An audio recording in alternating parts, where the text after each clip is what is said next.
Hey everybody, before I get started, I just want to mention a couple of ways that you can engage with me on a more personal level. I have a few avenues set up and I keep focusing on one, and I figured why don't I make a short little video talking about all of them real quick before we get into these episodes. So first thing, Patreon. There's a link in the episode description, in every episode description to the Patreon, as well as a video on the feed called Major Announcement that has all the details of what each tier offers and how much they cost. I implore you to check that out. I offer a lot of cool shit for my patrons.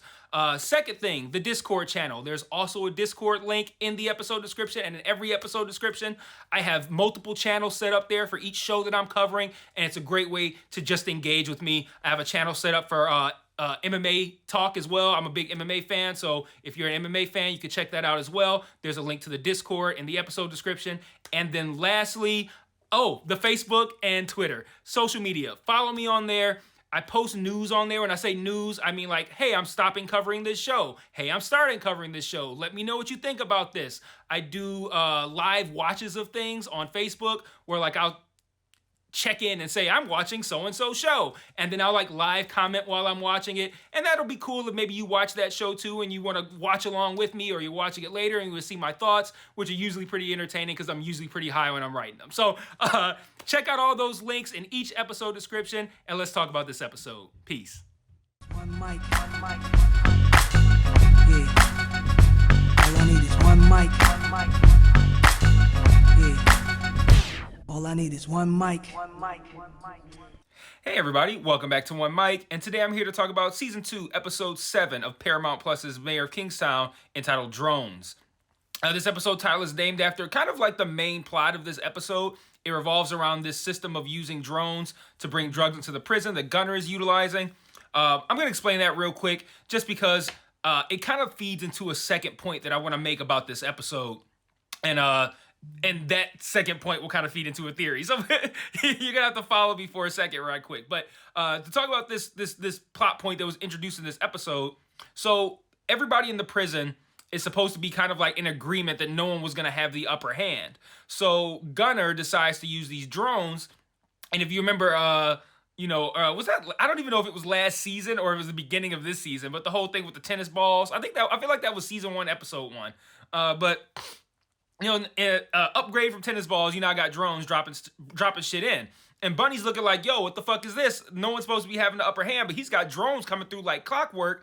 And it's because, again, AB has the guards in their pockets too. So the guards looking the other way. The drone shit is super obvious. No one's doing anything about it. And Bunny's just kind of like, what the fuck is this?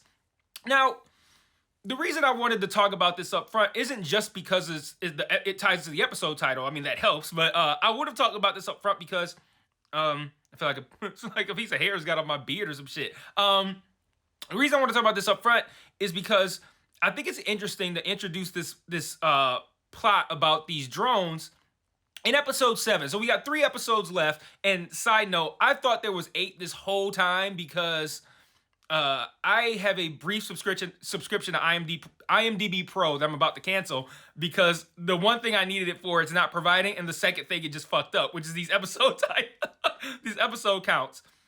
IMDb Pro is telling me 8 episodes, and IMDb Pro be having all the fucking episodes like way ahead of time, so it's always right, but it wasn't right here. Apparently there's 10, and that actually altered my view on this episode too, because I approached this episode from this is the second to last episode of the season, and I look at seasons, to me, should be constructed where the finale should be the best episode, and the second to last episode should be the second best episode. Like, it should hype you up for the finale. So I came into this episode thinking it should be that episode, the one that hypes me up for the finale, and I'm like, what the fuck is this? To introduce some drone shit? Like, why would you randomly introduce this fucking weird, like, 1 episode plot thread in the second to last episode? I'm like, thinking this is weird. But it's not the second to last episode. But I still want to bring it up, and I'm actually going to get to the point this time, because aside from thinking that it's weird to introduce this drone storyline, I don't even want to call it a storyline, but this drone kind of like plot point so late in the season, it made me wonder, like, okay, why would you do this, and why was it important enough to name the episode after this? Like, it's meant to be important, this whole drone thing, right? And it made me wonder if this is going to tie back to the fucking pigeon guy from the very first episode. You remember, I was like, what the fuck was the point of that pigeon scene where the guy was talking about he like delivers messages to his son in prison, and he ain't never missed a message. He's like, a pigeon don't ever fuck that up. Which aside, like, I mean, maybe homing pigeons are like trained in some kind of way, but I'm like, weird. How do you be like, yo, take this note to my grandson? He's in prison, so and so, cell block, blah blah blah blah blah, and the pigeon just fucking flies off and goes there. I don't know. There's probably a system, like maybe the inmate has some sort of thing that, I don't know, the pigeon hones in on. I don't fucking know. But the point is, I was wondering what the point of that scene was, and now I'm wondering if somehow that guy, or the concept of using pigeons to get something into the prison, is going to come into play in the finale, and they needed to introduce this drone thing to kind of set that up. So that's it took me a long time to get here, y'all, but I told you I had a point, and that is my point. I'm wondering if this is going to tie into the fucking pigeon thing from episode 1, because like, how many times now we've seen tennis balls, we've seen drones, we've seen pigeons. Like, there is a common theme of like getting shit into the prison, and that scene felt so one-off. And I think they named that episode after that fucking pigeon scene, right? So I'm like, why is this so important when nothing came of this scene? And I bet you that's what it is. Like, that pigeon guy, or either that specific guy or pigeons in general are gonna play a role, I think, in the climax of this season.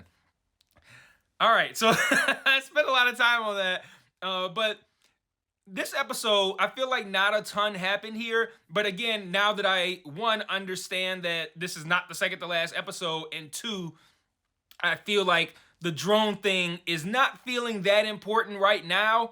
But I feel like it's gonna tie into something bigger later. I don't know what. I've been on my theory shit lately, but I don't have one for this. And so I want to talk about the few things that did happen in this episode. I'm going to talk about by character. So I want to start with Bunny, because the first thing I want to talk about with Bunny is an open question that I want to pose, and I don't know if it's something that I misheard, misinterpreted, or if I heard it right, interpreted it right, but does it matter? When Mike goes to Bunny to kind of chastise him about killing the DA, which I don't know why I can't remember this fucking guy's name. Maybe because we ain't seen him before, before he was dead. But at least the episode where he died. I can't remember the guy's name, but he goes to chastise Bunny for that, and Bunny's like, yeah, I traded one cracker for another. And it just made me go like, wait, does he think that, like, does he feel better about what he did because he assumed the DA was white? Like, because that's what that means, right? You say, you know, he traded one cracker, which I'm assuming was Mike originally, for another. Like, oh, I said, don't kill Mike, kill the DA instead. And he just assumed that the DA was white. And if that's the case, why would that, like, no one said anything about that? Like, why would they put that line into the episode? Like, I wonder, is that going to come into play? I don't know. Maybe I'm reading too much of it, but I don't know. I just heard that and I was like, does he think that the DA was white, and maybe that played it? Like, if he had known the DA was black, would he have not done that? I don't know. But we find out in this episode that Mike asked Carney for a favor, and it turns out that he asked for Bunny and Raph to get a room upgrade, and these motherfuckers got a whole goddamn apartment in that bitch, man. They got a kitchen. He's in there making, Raph's in there making jerk chicken. Like, what? I barely eat jerk chicken. I barely get to eat jerk chicken, and I'm fucking free. He gets to eat jerk chicken, and I'm out here for fucking A&W and shit by me, man. Like, what the fuck? But anyway, they have a nice little back and forth about which movie had this same thing. It was Goodfellas, by the way. So I think it was Carney that was saying it was Goodfellas. It was Raph that saying it was Godfather. I don't like when people are confidently wrong like Raph was, but Raph was confidently wrong. That was Goodfellas. So I want to talk about Carney in this portion too, because I just don't. I mean, I've been not trusting Carney. I feel like I've said this in my videos for previous episodes. I just don't trust Carney. I don't know. So when Mike leaves, I think he asked, like, hey, are you cool with AB? And he's like, he gives the one Mike response, like, I hate everybody, man. I don't fuck with nobody out here. But I don't believe him, man. I feel like when Mike leaves, Carney treats Bunny in a way that is not meant to, like, keep up appearances. Like, I feel like there is a true, like, I don't like him because he's black kind of vibe that I get from Carney toward Bunny. Like I said, he called him, I thought he called him LeBron, but though the caption said LeBron, but I think he was calling him by his actual name. It was like Devon or some shit like that. But every time Carney talks to Bunny, I feel like these really strong racist undertones in it. And I don't believe him when he tells Mike that. And now I'm wondering, I'm still sticking with my long con plan that Gunner has been orchestrating all of this stuff to curry favor and trust with Bunny before he goes after him. I feel like Carney is in on this, even to the point of lying to Mike. Like, I feel like Carney's bullshit Mike. He's cool with this thing of getting the room upgrade. And then also, are we assuming that was Mike's favor? Because Mike says something to Carney like, I need a favor. And we don't see what it is. And then we see Carney leading Bunny and Raph to the upgraded room.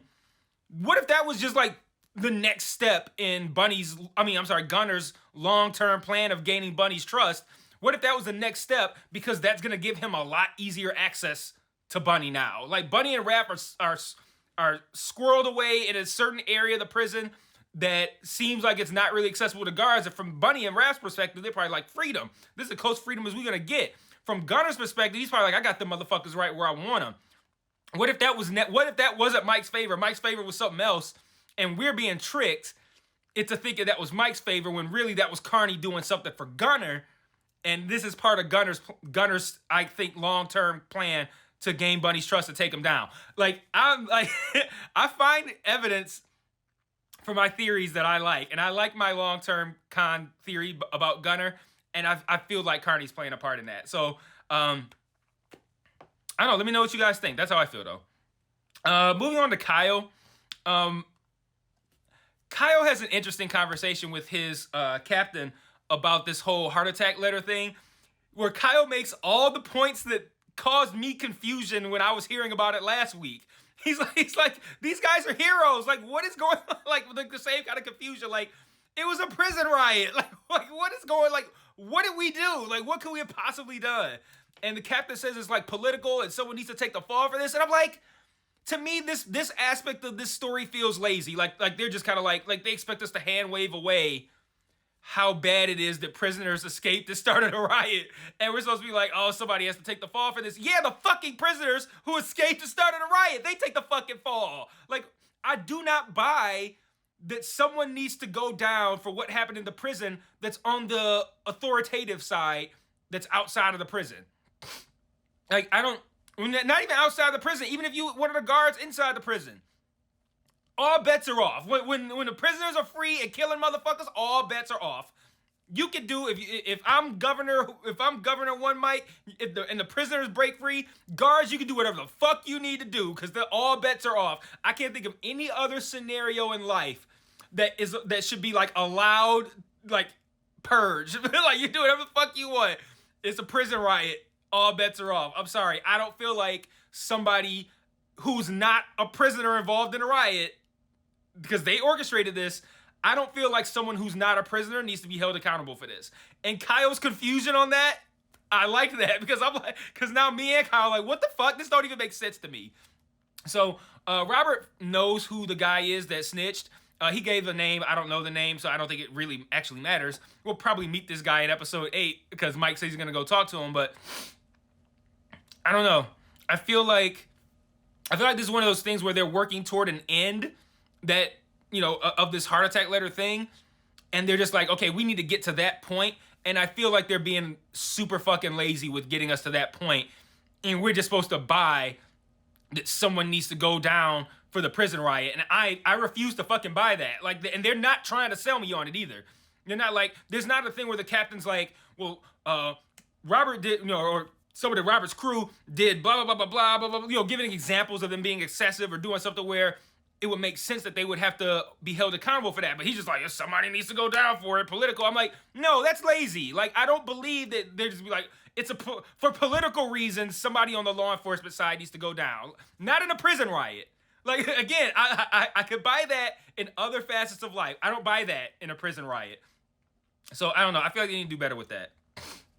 Another thing I want to talk about with Kyle, he comes home late, drunk, again, and his wife made dinner. And he's unexpecting that he wasn't even expected to be home, let alone have made dinner. And she's very clearly upset that he came home late when she made dinner, and it was because he was out drinking, which is very fucking fair. What I didn't like is when Kyle's like, yeah, you fucking judging me. And she's like, whatever you're feeling isn't coming from me. Like, don't gaslight Kyle. Like, no, you're sitting there judging him. Like, you are clearly pissed off, and you have every right to be. But don't say that's not what you're doing. Like, it's not coming from me. Don't play stupid. Like, oh, Kyle, you're manufacturing this discontent for me. I don't know where. Why she's standing with her arms crossed. I don't know where you getting this from. Like, no, Kyle. I mean, no, Kyle's wife, Tracy. I don't know. He's getting it from you because you're sitting there judging him. And like I said, I don't want to shit on her because she has every right to judge him. Kyle's being a fuck up, but like, and he's not even being a fuck up. He's being dangerous. Like, she has every right to be concerned about him. But don't sit there and act like he's making up this judgment when you sitting there in the corner with your arms folded, like with a fucking attitude. Like, don't just be like, it's not coming from me, whatever it is you're feeling. Like, don't fucking gaslight Kyle like this, man. I know men have a habit of gaslighting women, but come on, like don't pull this shit with me. I don't gaslight women, so don't gaslight me, fucking Taylor Sheridan and whoever the fuck wrote this episode. And then lastly, I want to talk about Mike. Mike meets with Evelyn in this episode, and like I said last week, I'm like, shit, killing the DA, that should make it nice and easy for Mike to get the paperwork signed and get everybody out. But Evelyn seems to be way more upset that prisoners were allowed. Well, I don't want to say seems to be way more upset. Like, it makes it sound like she doesn't have a reason to be upset about this. She does have a reason. She's upset because prisoners were allowed to operate in a way that allowed the DA to be killed on the outside. Like, way too much reach for the prisoners on the inside to be able to kill the DA on the outside. And she blames Mike for that. And I understand what she's trying to say. And what she's trying to say, I believe Mike is guilty of. But he's not guilty of this. The DA's dead because that motherfucker was cocky about breaking. He broke his word and was cocky about it. The DA did have it coming. And Mike says this. That wasn't the time, though. You can tell Mike's the kind of motherfucker. Mike ain't never been married. Because I was sitting there like, Mike, you are right, but this is not the time. You're going to fuck up your chances of Evelyn signing this paperwork because you want to be right in this moment. You need to shut the fuck up, get that paperwork signed, then you can be right. And no, he decided he wanted to be right in that moment, making the points about the DA bringing it on himself by, again, breaking his word, being a prick about it. Like, the DA played with fire and he got burned. That is very true. But that was not the time to bring it up, Mike McCluskey. And now you are fucked because you don't know how to deal with women. And I think that's very clear now. He allowed Iris to completely put his heart in like a fucking straitjacket. She has complete fucking control over him. He doesn't know how to talk to Evelyn to get the fucking paperwork signed. He doesn't understand that Bunny's cousin is trying to give him some. Like Mike's not good with women, man. He just doesn't understand. He should not have made his good point at that time. If he fucked it up. And Evelyn says something like, he says something like, sign it, but like keep it quiet or something like that. And he's like, this can keep it quiet if you just do this.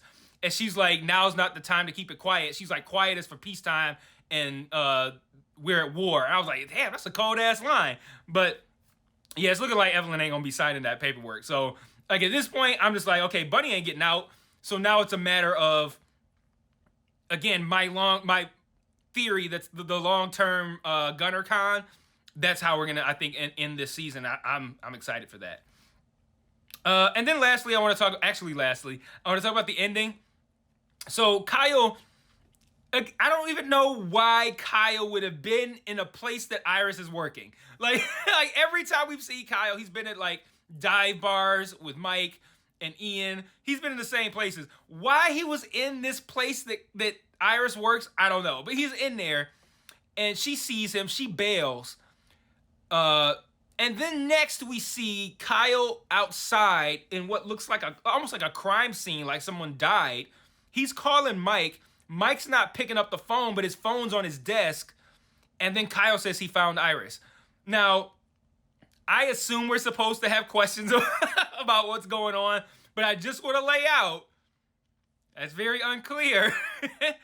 Where the fuck is Mike? Because last time we saw Mike, he was okay. So why would Mike be somewhere else separate from his phone?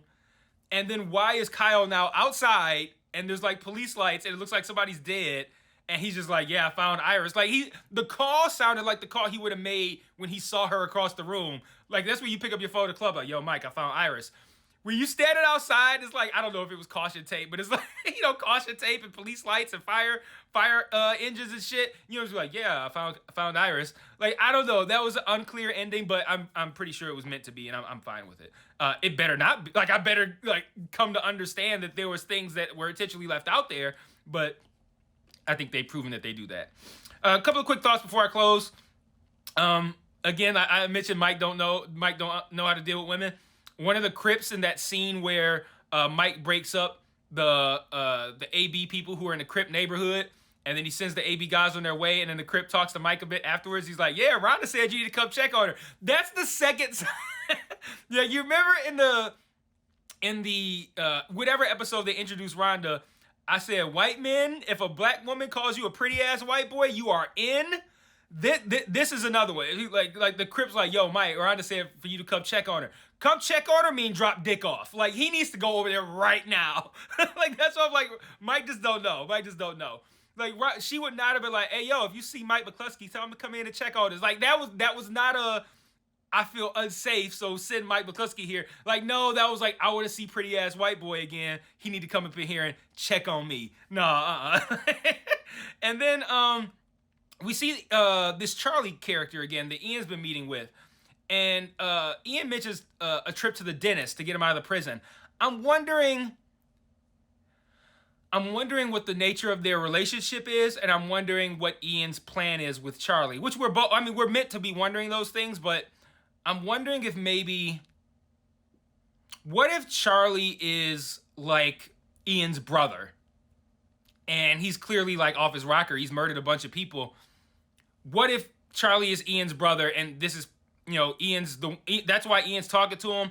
That's why Ian's the person who's able to get this information, because he's just talking to his brother over burgers. And what if the trip to the dentist is like a plan to, I don't know, help him escape, or maybe even hold him accountable for what he did? Maybe it's not a brother, and Ian's like, hey, let's take you to the dentist, that Ian plans on killing this guy because maybe one of the people that Charlie killed is someone close to Ian. I don't know. I think it's probably one of those two things. Like, he either is related to Ian and wants to get him out for like wholesome purposes, or or he possibly killed somebody who's close to Ian, and Ian's kind of just like going through the paces to get this information, and then he's going to get him out and he's going to handle him for whatever it is that he did to whoever he cares about. But I'm interested to see where that's going as well. And I'm glad we saw another scene with them in this episode. So, like I said, a fairly standard episode. Another two spectacular happened, but entertaining. And like I said, I think the drone thing, even though it felt kind of like, at least for me in the moment, like, this is what you give me for the second to last episode. But I'm like, okay, well, now it's not the second to last episode. And now I also kind of have tied it to the pigeon thing. And now I'm wondering where that's going. So let me know what you thought about it in the comments. And I will see you guys next week for episode 8. And until then, peace.